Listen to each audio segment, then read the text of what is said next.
Praise the lord. దేవుని నామానికి స్తోత్రం కలుగును గాక. 66వ దావీదు కీర్తన. సర్వలోక నివాసులారా, దేవుని గూర్చి సంతోష గీతము పాడుడి. ఆయన నామ ప్రభావము కీర్తించుడి.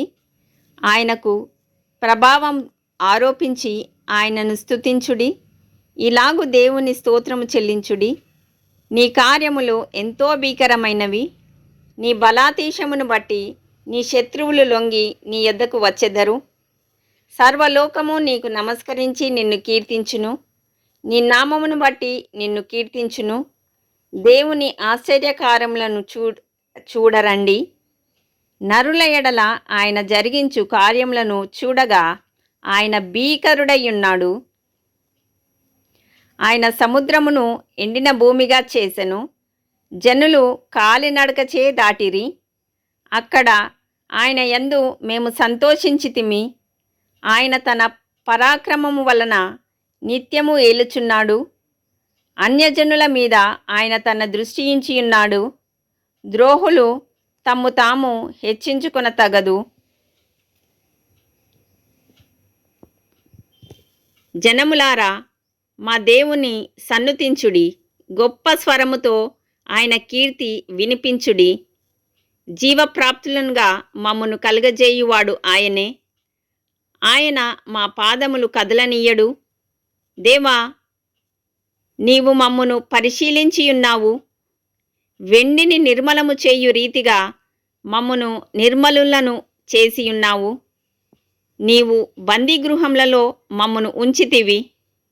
మా నడుముల మీద గొప్ప భారం పెట్టితివి. నరులు మా నెత్తి మీద ఎక్కున్నట్లు చేసితివి. మేము నిప్పులలోనూ నీళ్లలోనూ పడితిమి. అయినను నీవు సమృద్ధిగల చోటికి మమ్మను రప్పించియున్నావు. దహన బలులను తీసుకొని నేను నీ మందిరంలోనికి వచ్చెదను. నాకు శ్రమ కలిగినప్పుడు నా పెదవులు పలికిన మ్రొక్కుబడులను, నా నోరు వచించిన మ్రొక్కుబడులను నేను నీకు చెల్లించెదను. పోటేలను, ధూపమును, క్రొవ్విన గొర్రెలను తీసుకొని నీకు దహన బలులు అర్పించెదను. ఎద్దులను, పోతు మేకలను అర్పించెదను. దేవుని యందు భయభక్తులు గలవారలారా, మీరందరూ వచ్చి ఆలకించుడి. ఆయన నా కొరకు చేసిన కార్యములను నేను వినిపించెదను. ఆయనకు నేను మొరపెట్టి తిని, అప్పుడే నా నోట శ్రేష్టమైన కీర్తనయుండెను.